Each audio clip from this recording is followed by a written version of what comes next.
All right. Good evening, everybody. Welcome to today's Peace Talk session hosted by the Horn of Africa Institute for Peace and Security. My name is Aya. I am the Peace Talks coordination intern here at HOIPS, and I will be your moderator for today's session.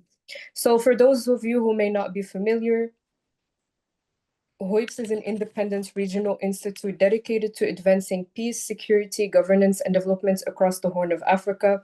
So we aim to address the root causes of conflict and instability through research, capacity building, dialogue facilitation, digital innovation, and regional partnerships. We bring together experts, practitioners, and institutions from Somalia, Kenya, Ethiopia, Djibouti, Eritrea, Sudan, and South Sudan to develop locally led and sustainable solutions for regional challenges. Peace Talks is our flagship dialogue series where we connect experts, practitioners, and stakeholders to discuss critical issues affecting peace and security in the region. The sessions provide a platform to share knowledge, highlight best practice, and encourage interactive discussions that support practical and actionable solutions.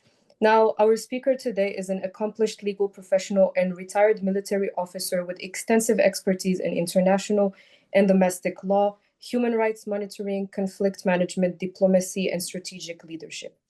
Recognized for delivering sound legal advice and advancing institutional reforms, our speaker today brings a wealth of experience in peacekeeping operations, oversight institutions, and legal service leadership in both national and international contexts. We're very pleased to have with us today Lieutenant Colonel retired Catherine Gishuki, who will share her insights on peacekeeping operations and regional security cooperation. Now, before we begin today's session, I would like to thank all of you for joining us today, and I would like to encourage you to actively participate and engage. Please feel free to ask questions in the chat and reflect on the lessons shared during this session. With that, I would like to invite our guest today to start her presentation. Is the presentation visible? Oh, can you see the presentation? Yes, Catherine, we can see it. If you could please put it in presentation mode. So can I proceed from there? Yes, please go ahead. Can you please put it in presentation mode if that's possible so that it appears more clearly? Let's see. Okay, then let's proceed. So the legal aspect of peacekeeping operations, of course, I'm here courtesy of the Horn of Africa Institute for Peace and Security, who, upon application, identified me as one of the people who should come and speak about this topic. So I again say thank you for that. It's not always that people will identify maybe the talent or the knowledge and skills that you have. So I'm pleased this evening to be a guest speaker and share on this topic.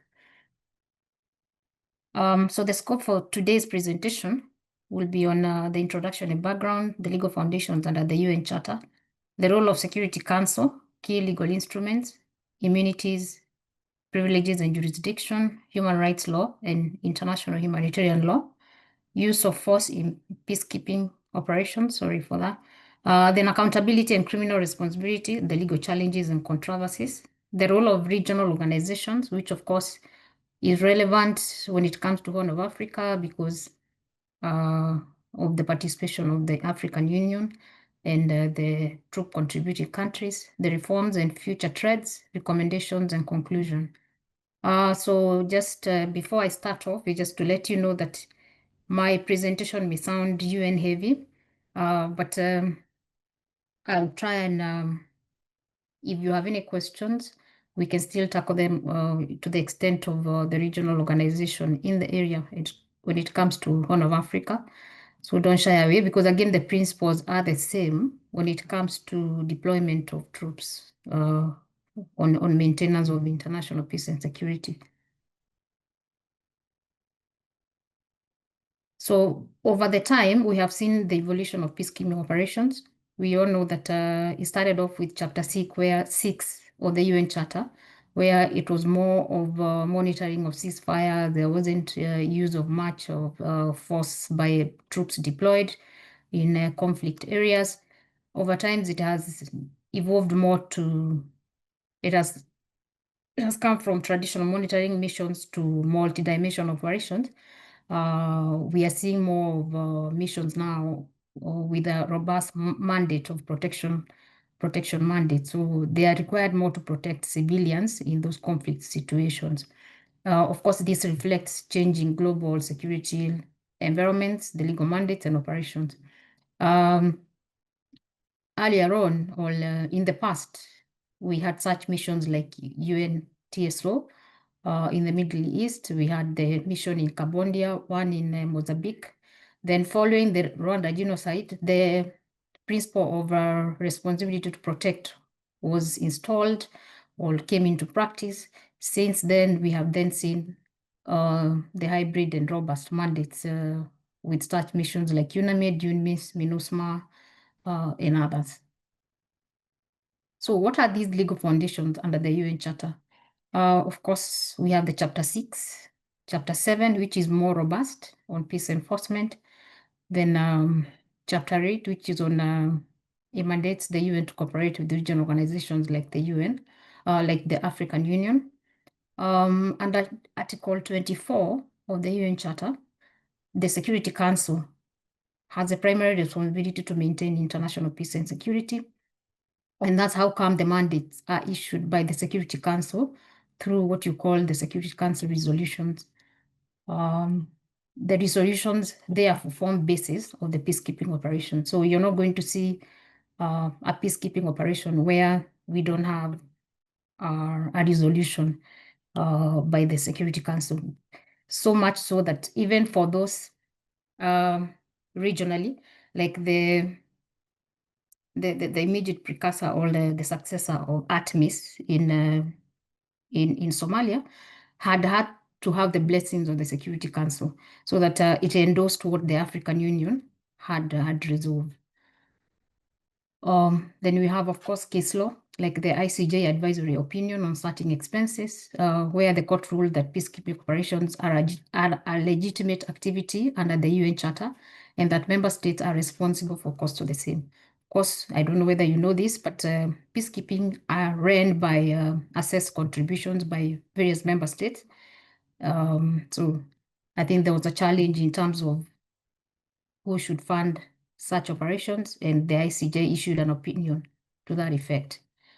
It's clear that peacekeeping operations are not expressly mentioned in the UN Charter, but they have so far been recognized as a tool to maintain international peace and security. So what's the role of the Security Council?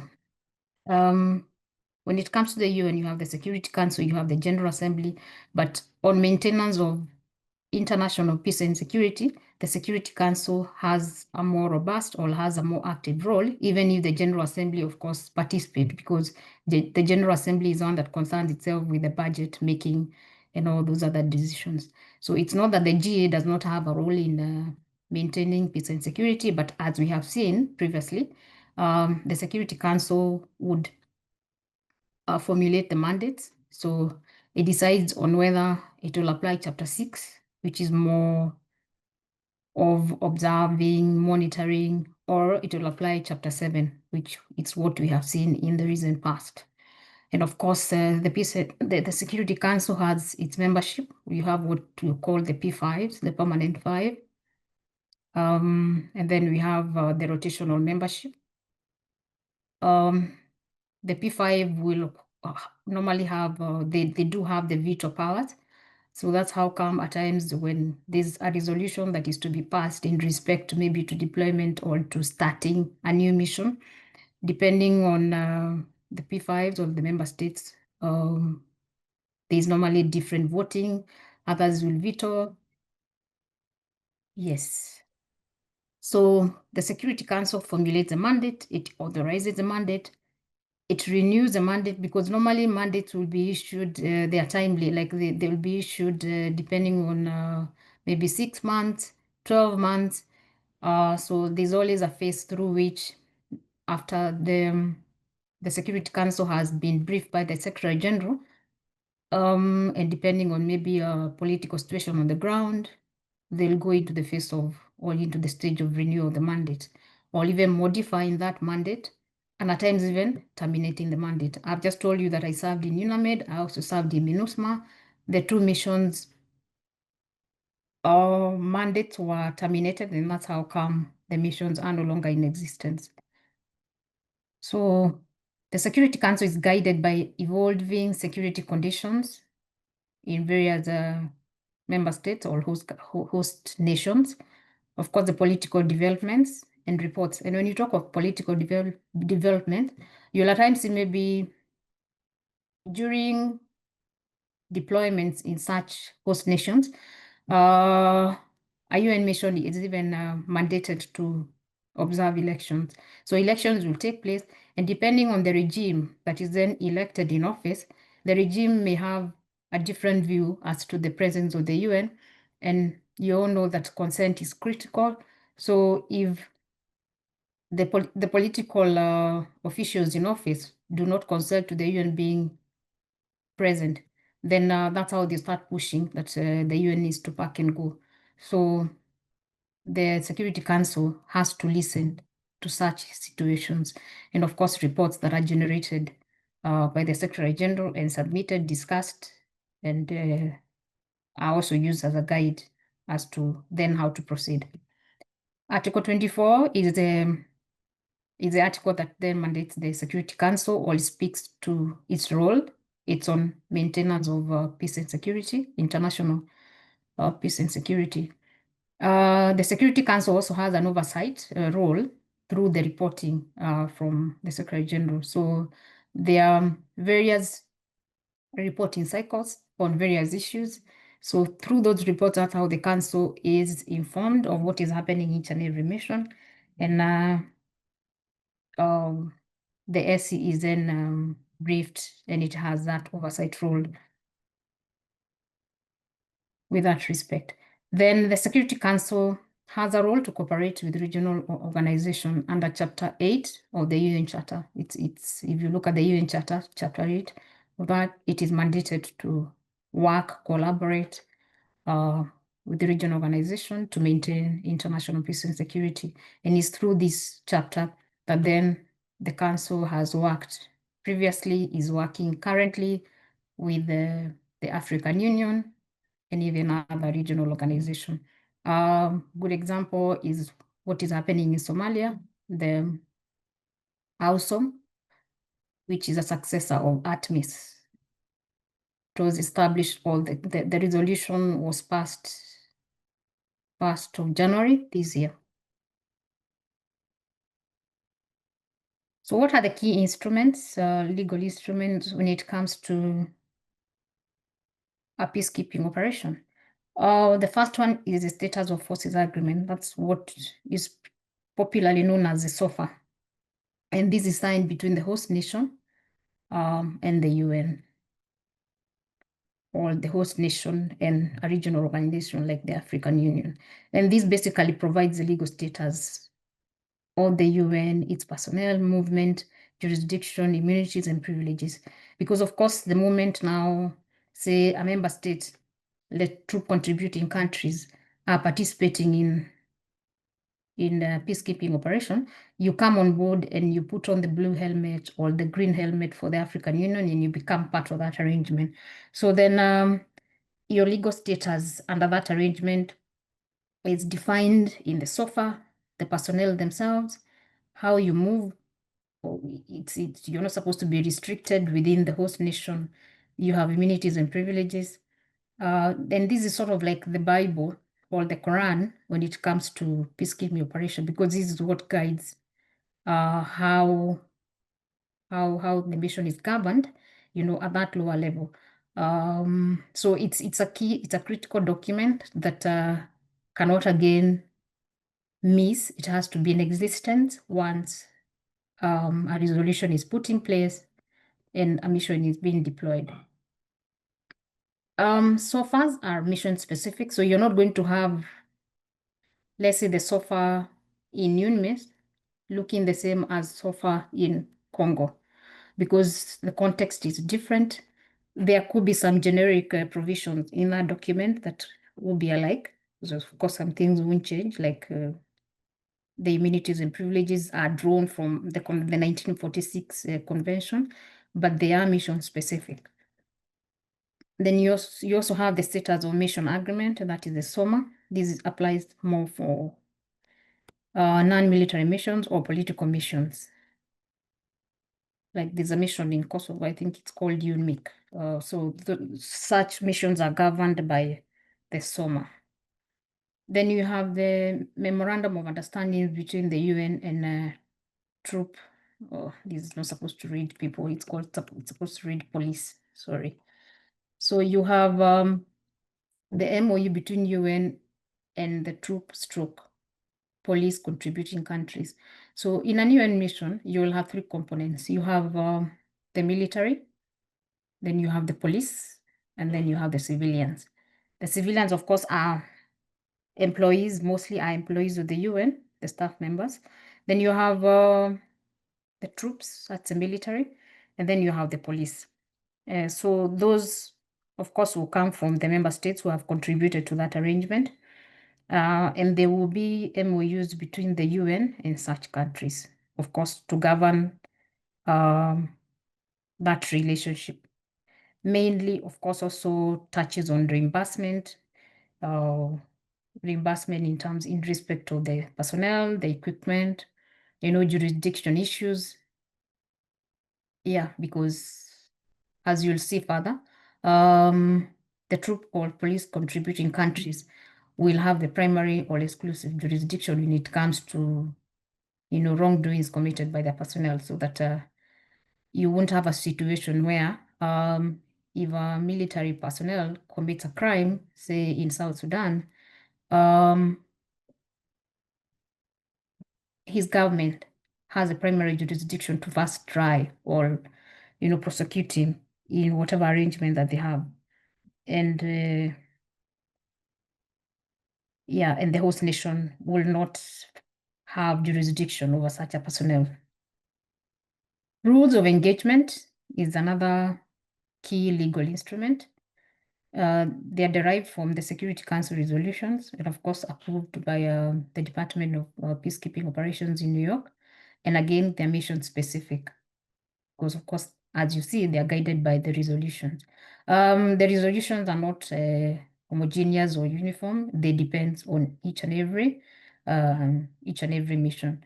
Again, there would be some, provisions that are similar, but when you come now to what the Security Council has authorized, it will always depend on what is the situation on the ground, what is the mandate. Is it a protection of civilians mandate, which is currently now most peacekeeping operations have been told to do? They have a mandate to protect civilians. Is this mission deployed to observe elections? Is it a stabilization mission? And so forth. The other key legal instrument is the 1946 Convention on Privileges and Immunities of the UN and its personnel, of course. So this is like, again, the Bible or the Quran when it comes to privileges and immunities. And you'd ask, why does the UN or its personnel need this? Without this, then, the governance and what happens in a peacekeeping operation will be very difficult because, of course, even if a host country or a host state has consented to deployment of a mission, there are a lot of things that happens on the ground when it comes to, the day-to-day operations, and where the host nation assigned will want sort of like to exercise their powers and say, look, you can't do this, you can't do this. Assuming, or a good example would be, you deploy, you have various bases or UN camps. By virtue of the immunities or the privileges of the UN or even the regional organizations, such promises are inviolable, meaning they should not be just accessed by the host nation or its powers or its authorities without consent, or let's say the movement within the host nation. You're supposed to be deploying troops, say, to protect civilians or patrols or escort. And if you're not given the freedom to move freely within the host nation, then it means you cannot operate, you will not be able to carry out your operations as it should be done. even such things like establishing your bases, even installing telecommunication towers, such things like even matters, taxes and custom duties, logistical support. All those needs a situation where the UN or the regional organization has immunities and privileges, not again to do as they wish, but to work within certain confines and certain parameters as allowed by the 1946 Convention of Privileges and Immunities. Then, of course, the international humanitarian law as codified in the Geneva Convention and its additional protocols. And this is mainly to just, indicate that in such a conflict situation, whatever kind of force the peacekeepers will be using has to be within the confines of international humanitarian law so that force is not unlimited.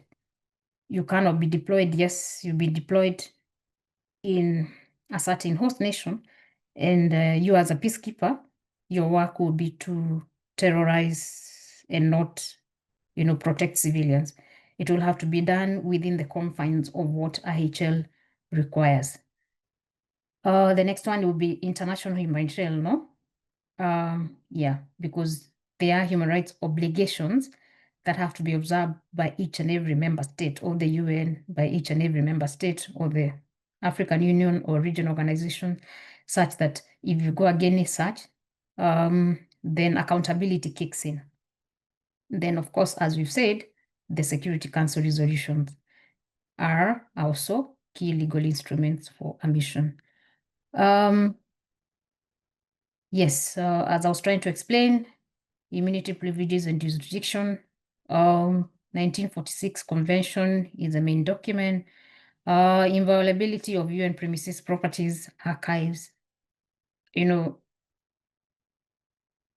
Another good example of inviolability of UN premises, property, or even assets and archives. Things like even vehicles.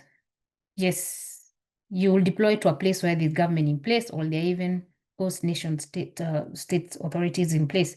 And during patrols or your probably movement within the area, there are situations where they want to search the vehicles and all that and get to know what are you carrying, and ideally all under pursuant to these immunities and privileges, that should not happen. But of course, what happens during day-to-day operations in the peacekeeping mission is very different. And you probably such challenges normally would be experienced by the mission leadership and such offices like the logistics and the legal office. Yes, the legal personality of the UN is that it can enter into contracts, own properties. Yeah, it can be sued, but it has immunity from legal processes in domestic courts without its consent. We have seen situations as recent as a mission which we closed in Mali, situations where you find contractors from the host nations. They have issues with probably how their matters have been handled, or they supplied equipment or even services to the UN and they're contesting, and they rush to court, in the domestic courts, and they want to sue and press the UN for compensation. The UN has immunity from legal processes in domestic courts, not unless the SG waives that immunity. Immunity of peacekeepers, note that this is functional, is not absolute, so that it's to the extent to enable you to do your work as a peacekeeper. So that, again, it should not be viewed as impunity just because you're a UN peacekeeper or a regional peacekeeper.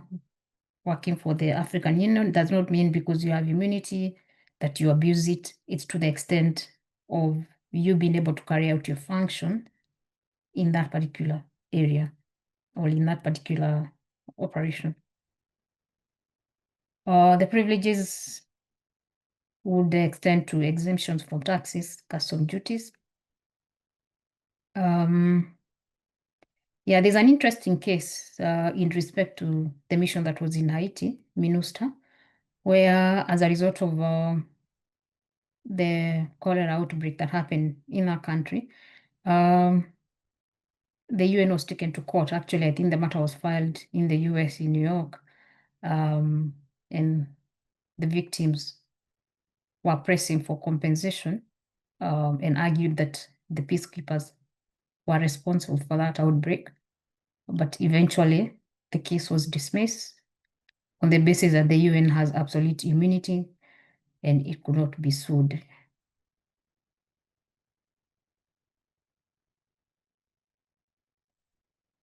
Human rights and IHL, that's a humanitarian law. Its applicability. The peacekeepers are bound by both depending on the situation. IHL would apply during the armed conflict, that's international armed conflict and non-international armed conflict. So depending on the character or the nature of an armed conflict, if it involves two states, that's international armed conflict. If it's within the state, but between the state forces and non-state actors, IHL will kick in. Human rights law apply at all times. Then the responsibility to protect, R2P, it reinforces the POC mandate. That's a protection of civilians mandate. The Geneva Conventions and additional protocols that you've said. What's the source of the human rights law? Of course, the primary document is the Universal Declaration of Human Rights in 1948.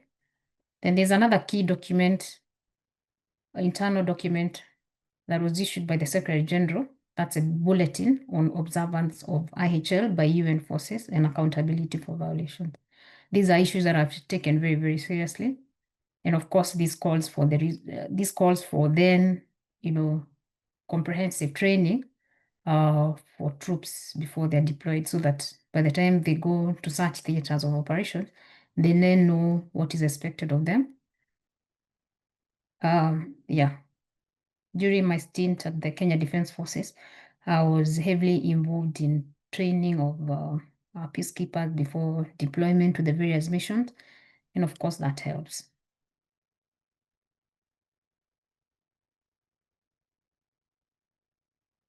Are peacekeepers allowed to use force? Yes, depending on the mandate. And of course, that will be defined in the ROEs. That's the rules of engagement issued by the Department of Operations. They're UN, they're mission specific, and the troop contributing countries or police contributing countries should always train their soldiers. Again, this is listed or stipulated in the SOFA.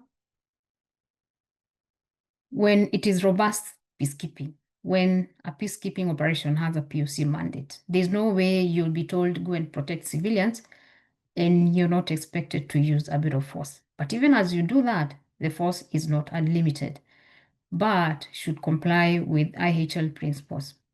And I don't know whether you know about it, but one of the main IHL principles is that, if you're targeting, there's a specific way of targeting. You have to have a distinction between a civilian object and a military target. Proportionality also. Don't use force that is not proportional and such like things. Exceeding the legal mandate by use of excessive force, of course, affects the issue of accountability, and violations will lead to diplomatic rows, claims, criminal accountability. And we saw this happening back in 1960, UNOC, that was in Congo. I think it was the first mission which evolved from the use of Chapter 6 to then robust use of force. Accountability and criminal responsibility, as you had said, yes, troop contributing countries or police contributing countries have the primary jurisdiction to try their personnel as and when they commit crimes within that theater of operation. So this then means that there has to be a mechanism in place by such contributing countries. And of course, we've seen them, they work, but they have an obligation. If you're given a responsibility, then comes with, if you're given a duty, it comes with responsibilities. They will have to investigate. They will probably send their investigative mechanisms to the ground and ensure that they take action and report back to the Secretary General. Then, of course, is the element of individual criminal responsibilities on matters sexual exploitation and abuse, that is C, war crimes and grave human rights violations. So that as an individual military or as an individual peacekeeper, if you commit, such grave human rights violations, you could be held responsible or, individually responsible for those kind of violations. At times, there could be shared responsibility between the UN and the TCC or the PCC, like what happened in Srebrenica in 2012, when we saw mass genocide happening there. What this means is that depending on who has authorized a certain, action, then there will be shared responsibility. ICC will kick in on the Rome Statute as per Article 5 to 8 of the Rome Statute. Then we also saw situations in Haiti and CAR on matters of sea against sexual exploitation and abuse.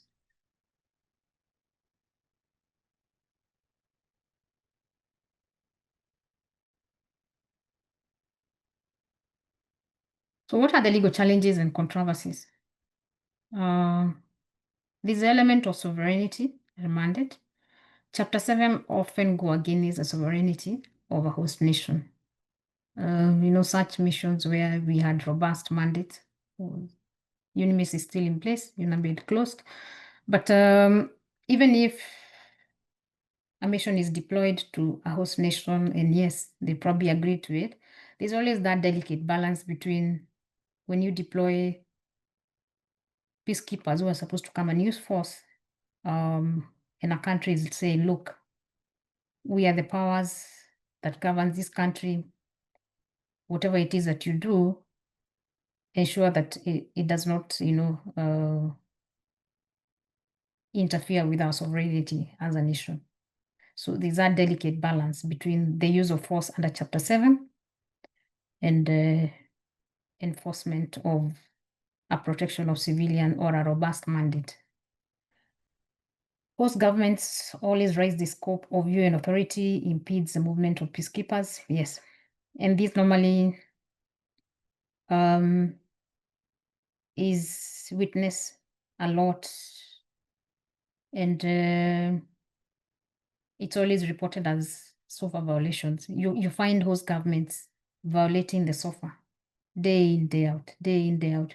Even if they sign the SOFA between themselves and the UN, its application always has challenges. And at times, they'll even require peacekeepers to be reporting to them and issuing of authority before movement starts. Yeah, so it's not without challenges when it comes to application of the key instruments that govern a peacekeeping operation. The hybrid operations, for example, the UNAMID that was close, had overlapping mandates between with the regional organization, legal uncertainty, so that you find, to some extent, the African Union would want to exert its muscles. But of course, now when it comes to financial muscles, it didn't have that much. Yeah, and at times that can also impede on, governance of a peacekeeping operation. decision making and all that. Use of force versus civilians harm, proportionality of force, liability to injured civilians, compensation. As I'd explained, the use of force is not unlimited. You're supposed to apply proportional force. But of course, there will be casualties and there will be civilians who are injured. How then or who then is responsible to compensate them? That's always an issue. Immunity of the UN, the victims cannot sue, as you've seen. The UN has absolute immunity. You cannot sue them within the domestic courts. So the UN then has to take responsibility, even though you cannot take it to court. It has its own compensation mechanisms that then if the victims are not able, or they are not aware, or they're not advised against, or they're not advised about it, it can then become difficult for the victim. But that's not to mean that all is lost. The UN, of course, take responsibilities at times, depending on the, its assessment of situations on the ground. And at times it will approach such victims and maybe compensate them. Then there's fragmentation of the legal frameworks. There are a lot of key documents that governs peacekeeping operations. And if one is not well versed, this may bring, conflict of jurisdiction, slow accountability, uncertainty on, such enforcement of such legal framework.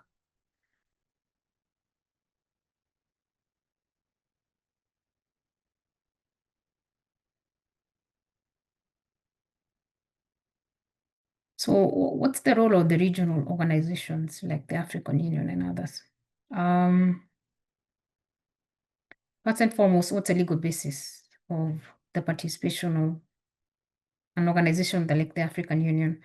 Under Article 4H of its constitutive act, the AU can intervene in a member state in case of war crime, genocide, crimes against humanity. So the basis is already there.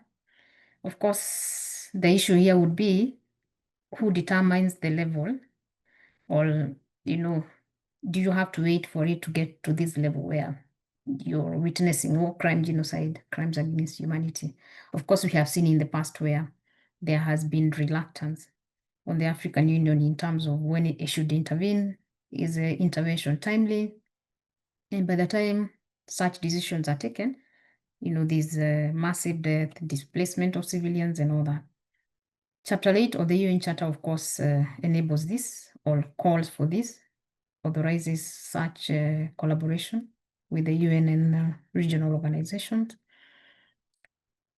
Article 52, 53, the Security Council is authorized to use enforcement actions. Of course, this is good because then there's burden sharing and it fosters more context-specific responses to conflict. What this means is that, you see, when the UN is working, let's say, with the African Union is more vast with what is happening in an area, say, like in Somalia or in which other place is this conflict? Wherever else there will be conflict, you have member states of the AU who are well versed, who understand the region or the theater of operations better. And then, so the responses will be more, they'll be better formulated.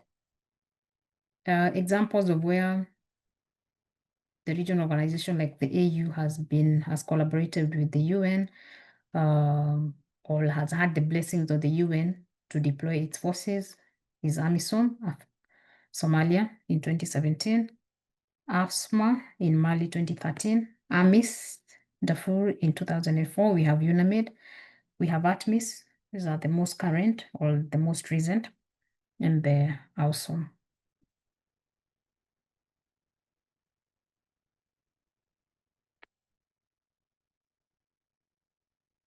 More challenges that there's the legal and immunity concerns.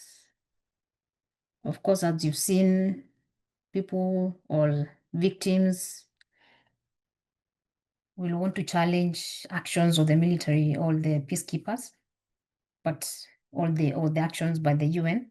But then there's the immunity cover or the immunity bill. Then the implementation of those SOFAs.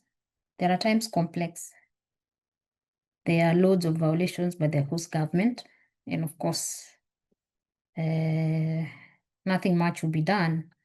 It's just reporting and a bit of diplomacy, for such host government to just be encouraged to implement the SOFA as stipulated or as drafted.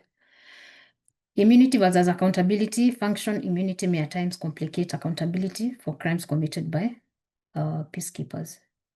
Just because one is immune from, say, being pursued, or you're covered to the extent that you can carry out your duty as a peacekeeper, at times this may complicate accountability on the part of peacekeepers. Then, of course, compliance with IHL and human rights law. Peacekeepers are supposed to observe these laws, even in such difficult times. Yes, it may look very easy on paper, on such presentation, but when it comes to its application on the ground, commanders will actually find it very, very difficult. But it's a challenge. It's not that they're not supposed to do it, but yes, it's a practical challenge. Mandates are normally complex and unclear. And of course, they go beyond the monitoring of ceasefires. They will require peacekeepers to protect civilians, support elections, rebuild institutions, and at times with very, very limited resources. At times when POC issues or situations are caused by the same host government, it becomes very tricky. How then do you uphold your protection of civilians mandate as a peacekeeper in a situation of armed conflict or conflict is being caused by the same host nation or host government that has consented to your deployment there, but then they'll start raising the card of sovereignty that, look, we are sovereign. Yes, you're here as a peacekeeper, but you have a mandate to implement, and they're the ones causing that situation on the ground. So it's not always very smooth, but so it's one of the challenges.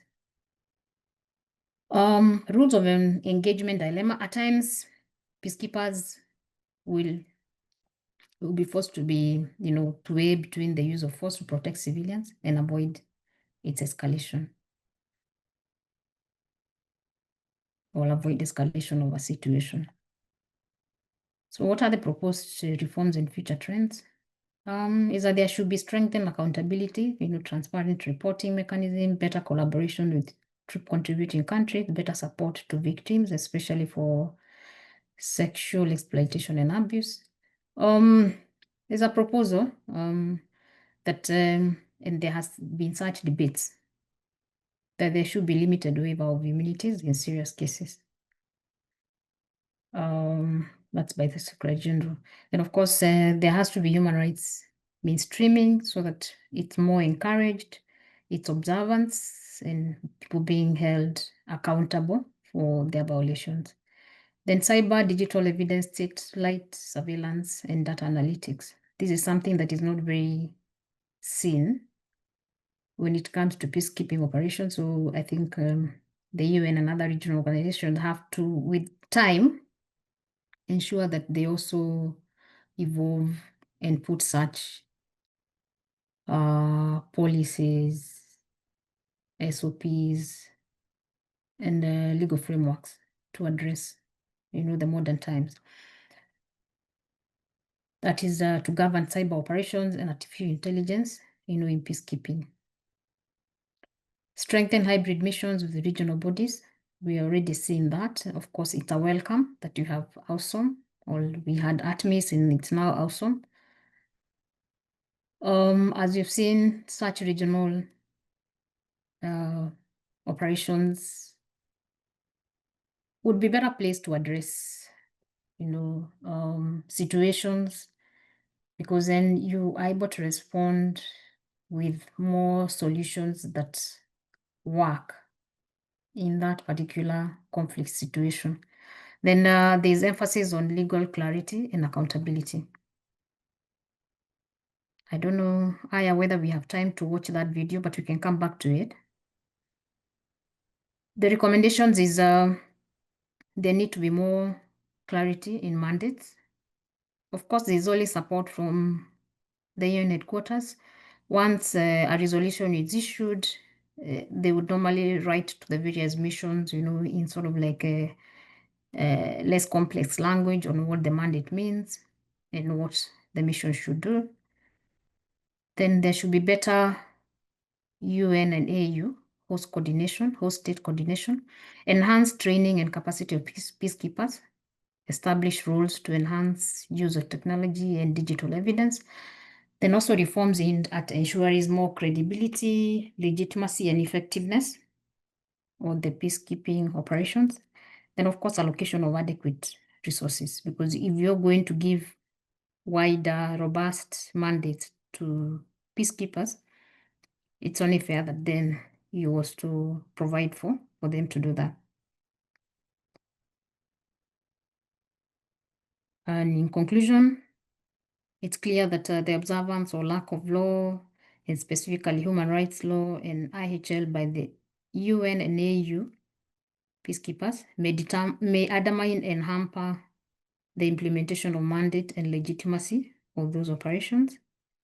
So there's need to balance between sovereignty and protection of civilians, and of course, adapt legal frameworks to modern realities.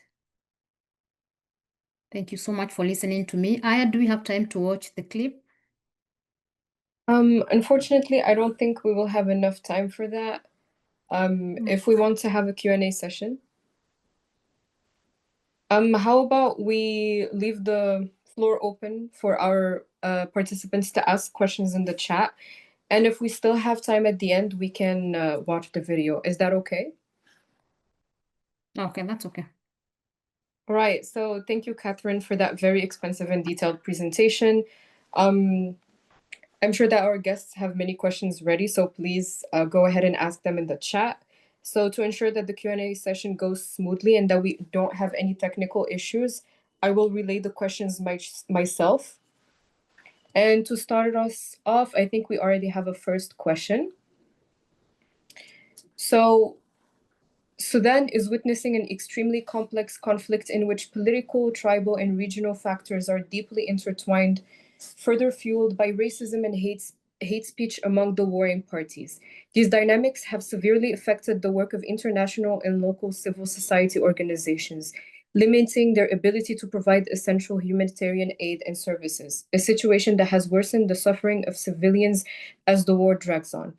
So this raises a fundamental question. How can international and local organizations build trust with the conflicting parties in order to effectively reach civilians and deliver humanitarian assistance? Catherine, did you get all of that? If you can just try and summarize it, Aya. Okay, so thank you for our speaker for giving such an extensive background for their question. I will re-ask the question again. How can international and local organizations build trust with the conflicting parties in order to effectively reach civilians and deliver humanitarian assistance?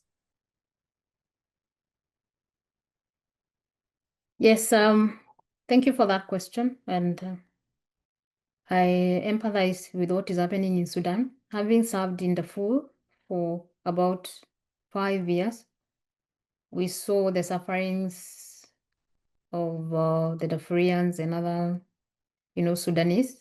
And it's unfortunate that with the exit of UNAMID, the war broke out.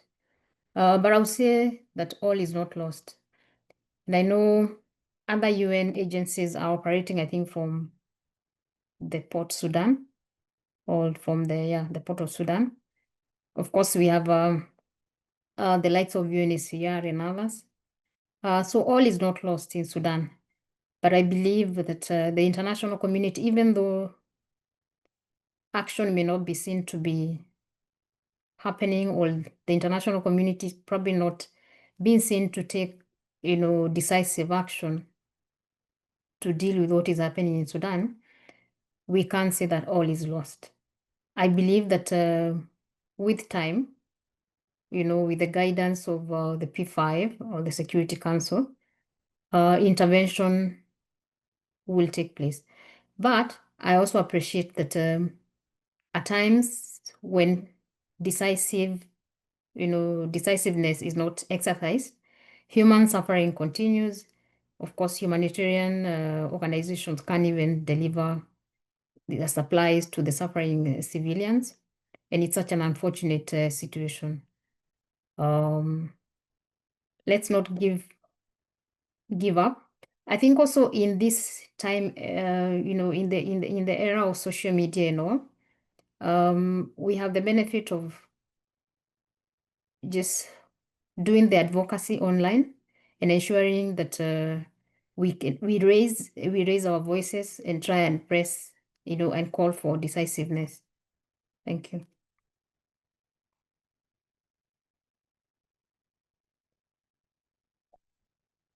Thank you for that answer. Just to build upon your last point, with the online advocacy, do you think that with the way that the media functions and how certain stories are highlighted and others not, do you think that online advocacy is enough on its own without that visibility from the media?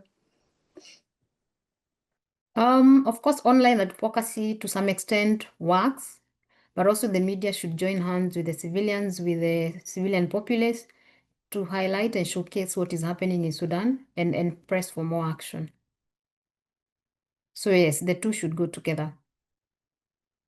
All right, thank you. Also, this first question that we asked, it's a twofold question, so I will just give you the rest of it. So equally important is the question of how a culture of peace can take root and operate in an environment dominated by division and mistrust, one that could eventually pave the way toward ending the conflict and building a more stable and just future.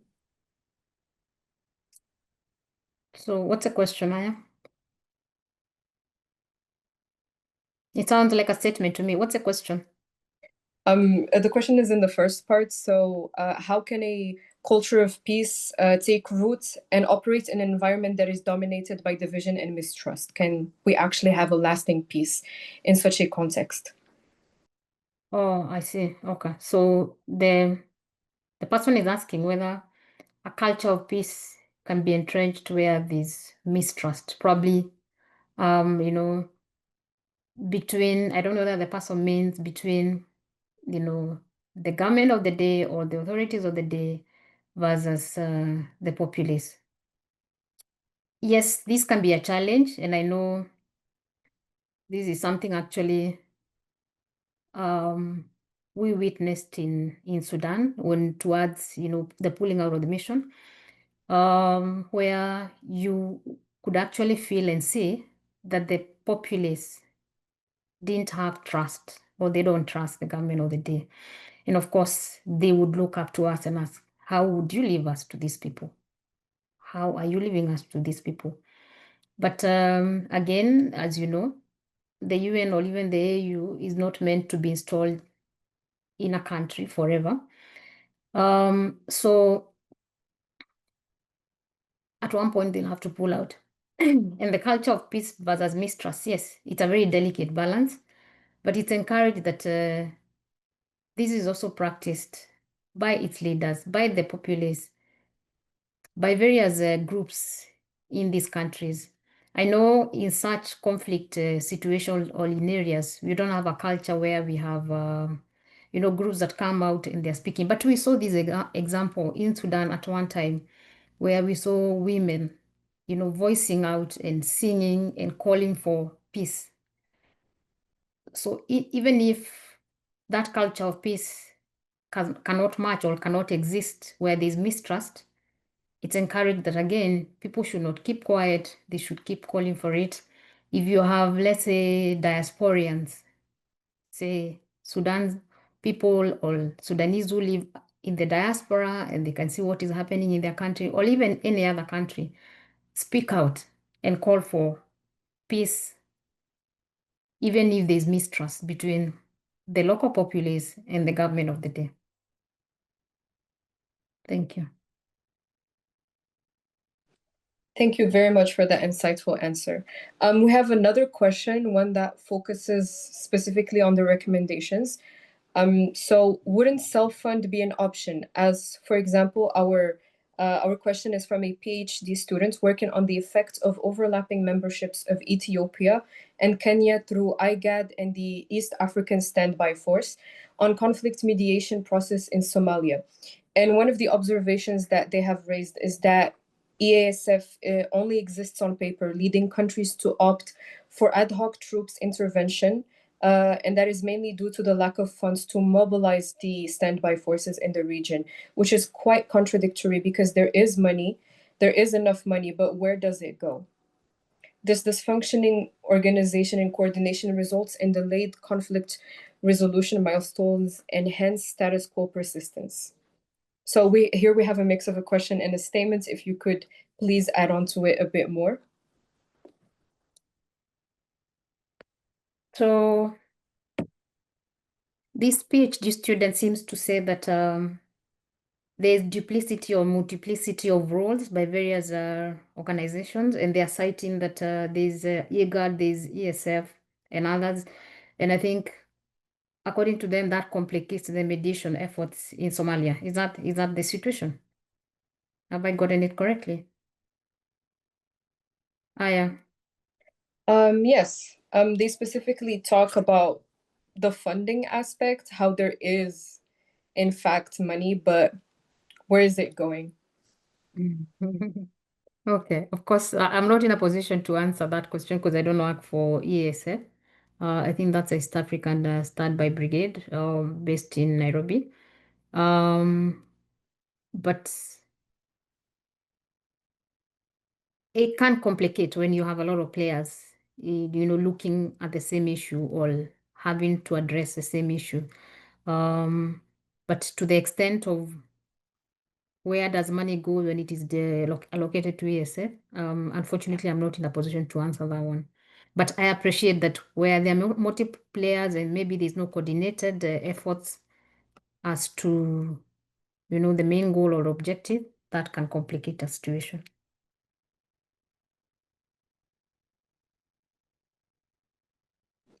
All right, thank you.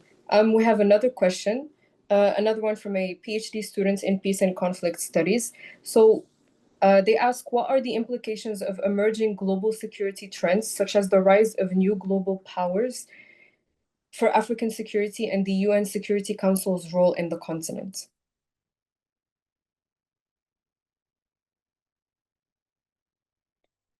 What are the implications of the rising global powers on the role of the AU and the UN? The implications of emerging global security trends, such as the rise of new global powers. Mhm. Um, the AU, the UN, when you when you talk of the AU and the UN, these are all member states. Yes, the African Union is regional. The UN is the 54 member states.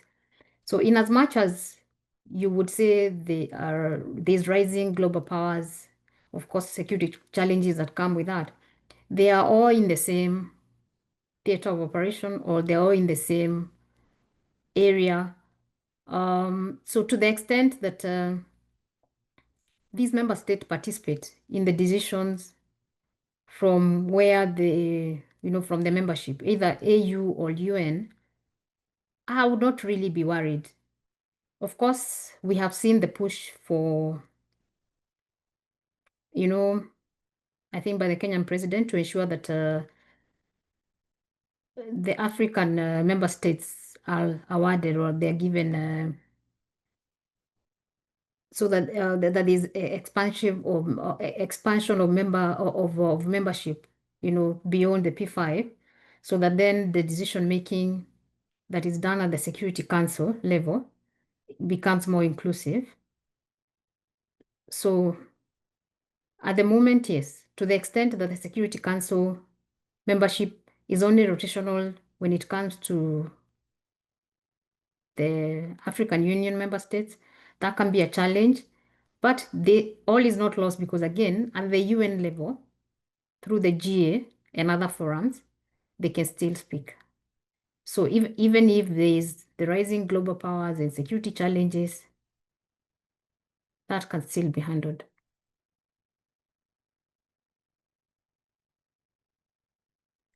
Okay, thank you for that answer. This is a reminder for everybody in the chat. If you feel that you want more details and everything from the answers, you can ask follow-up questions and everything.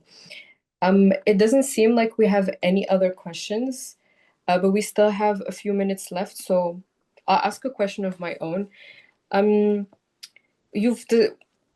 This presentation has overall been about peacekeeping missions and specifically the UN's role and everything. And I wanted to ask, as the UN's peacekeeping missions endeavor to help countries navigate the difficult path from conflict to peace, and as someone who has extensive knowledge and experience with these missions, what is your view on their work on contributing to rebuilding efforts and capacity building beyond simply achieving peace?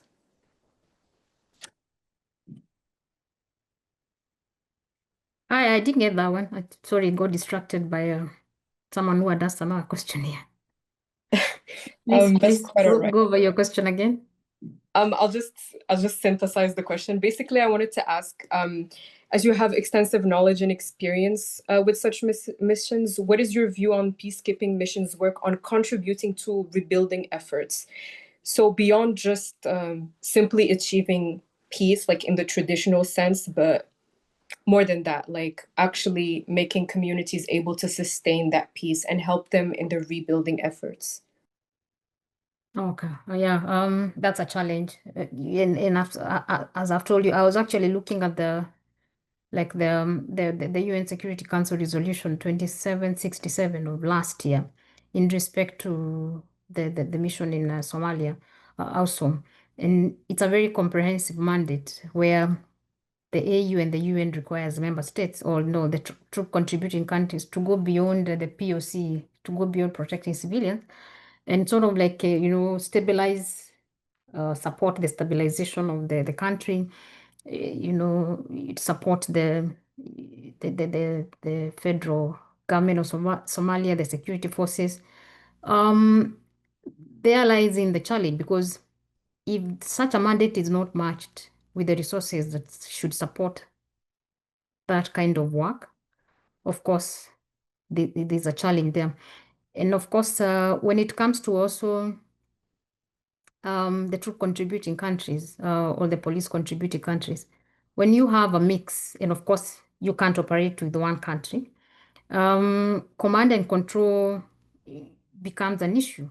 So that you have troop contributing countries, say from 10 countries, and each are coming with their own varied opinions, with their own culture as to how to do things. Even if there is one commander, say force commander or police commander, the command of such an operation or a mission becomes a challenge.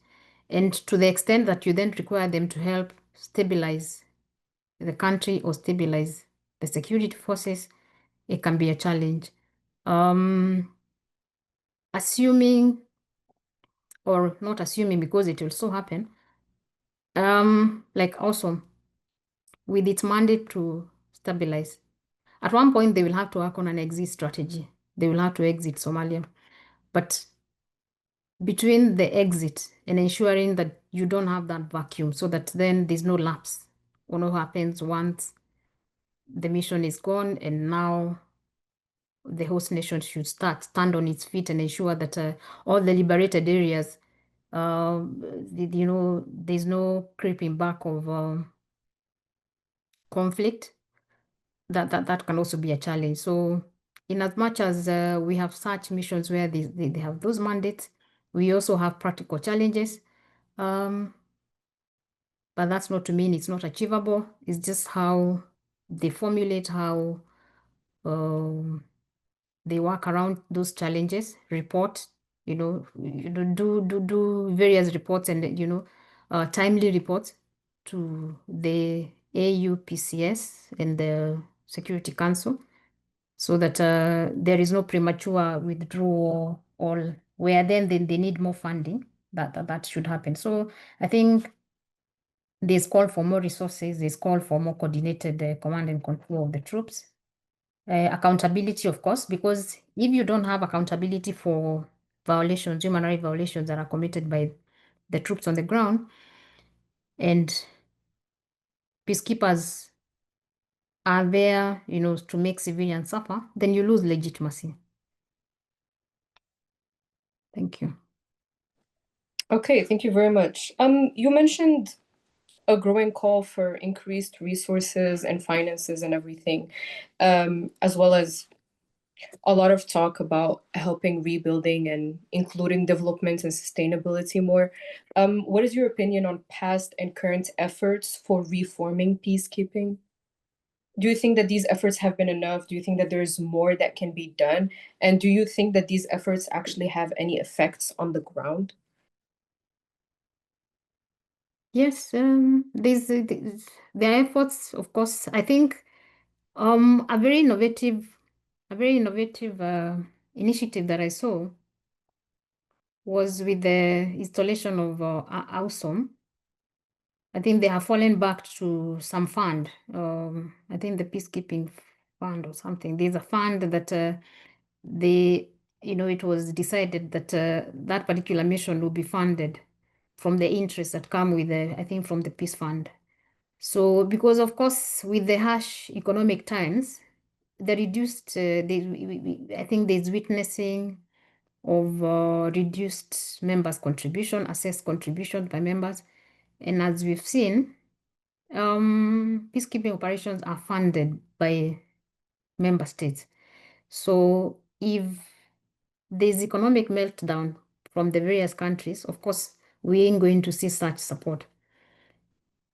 So in as much as countries are called upon to maintain peace and to have wider mandates, there's also need, for more innovative ways of ensuring that those operations are better funded. And maybe more innovations in terms of, the sources of these kind of funds. Yeah, and other than maybe just individual member states, maybe even the regional organizations or say even the European unions and others should also come on board. And maybe also, maybe it's also the high time that the UN, the AU can also look into, the wastes, the losses. At times, I think those keeping operations, maybe nobody speaks about it, but they are aware with the kind of losses or the waste that happens in such operations. Some things can be avoided. So maybe better usage or better utilization of such resources can save the day. Thank you. Okay, thank you, Catherine. It seems we only have time for one more question. So we do have one last question. The question is, it concerns the emerging regional dynamics. So with Egypt's growing involvement in Somalia, particularly in security and peace cooperation, and considering the existing tensions between Egypt and Ethiopia, how do you think such overlapping interests can be managed and aligned to avoid regional friction and instead strengthen cooperative peacekeeping efforts in the Horn of Africa? I would say that the solution would be better or more participation by the regional organization like IGAD, also the African Union, as in if there is tension between two member states or two countries, the regional organizations in that region, and in this case, you're talking about Egypt and Ethiopia, IGAD, African Union, EAC, where possible, should be able to step in. There's a bit of noise. Apologies, but can the guests please shut off their microphones? Abdurrahman, if you could shut off any microphones that are open, aside from Catherine's, please. Thank you. Catherine, please That's continue. better. That's better. I was saying, I think such regional organizations like IGAD, African Union, EAC, where applicable, should be able to step in, and ensure there's mediation and ensure that there's a cooling of temperatures between so that there's a bilateral engagements.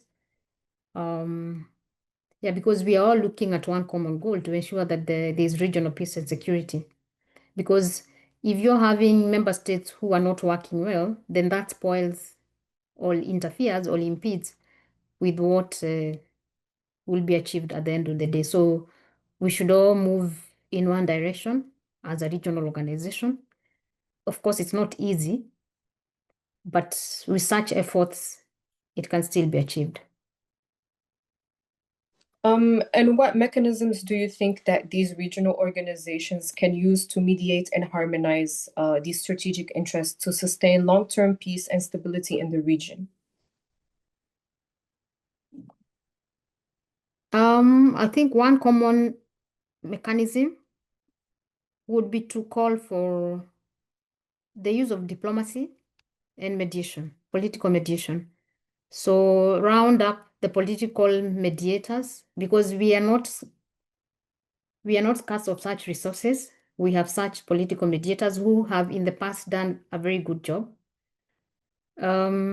Say maybe even past presidents who, have a good track record, and just initiate such efforts and just get people to the table and listen and ensure that people talk and lay out the issues on the table and try and resolve them. So diplomacy, mediation, yes, because assuming that there are such issues or that there are issues between the two countries, and keeping quiet and letting things, erupt will not help the regional peace efforts.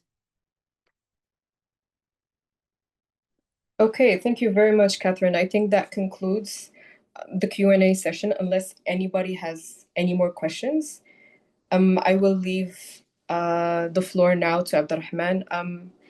Catherine, thank you very much for being our guest speaker today. And Abdurrahman, Thank you for having me. Yeah. And Abdurrahman, you can take the floor now. Okay, thank you very much, Aya. First of all, I want to say, can you guys hear me? Yes, we can. Okay, thank you very much. First of all, to Lieutenant Colonel Catherine Gichuki for your insightful presentation and valuable perspectives on peacekeeping operations and regional security cooperation. Your experience and knowledge have truly deepened our understanding of this critical subject. Our sincere appreciation also goes out to our moderator, Mrs. Aya Sergini, for successfully guiding today's discussion and keeping the conversation engaging and thought-provoking. To all our participants joining from different regions, thank you for your active engagement, thoughtful questions, and continued support of the Peace Talks Plus series. Before we close, we're excited to announce that our next Peace Talks session will focus on climate security and resource-based conflicts, where we'll explore how environmental changes intersect with peace and stability in our region. So we look forward to your participation in that session as well. On behalf of the Horn of Africa Institute for Peace and Security, thank you all once again for being part of today's discussion. Again, thanks again to our speaker and our moderator also for keeping the event going. So yeah, just wanted to say stay safe, stay inspired, and continue working for peace. Thank you to everyone who joined today.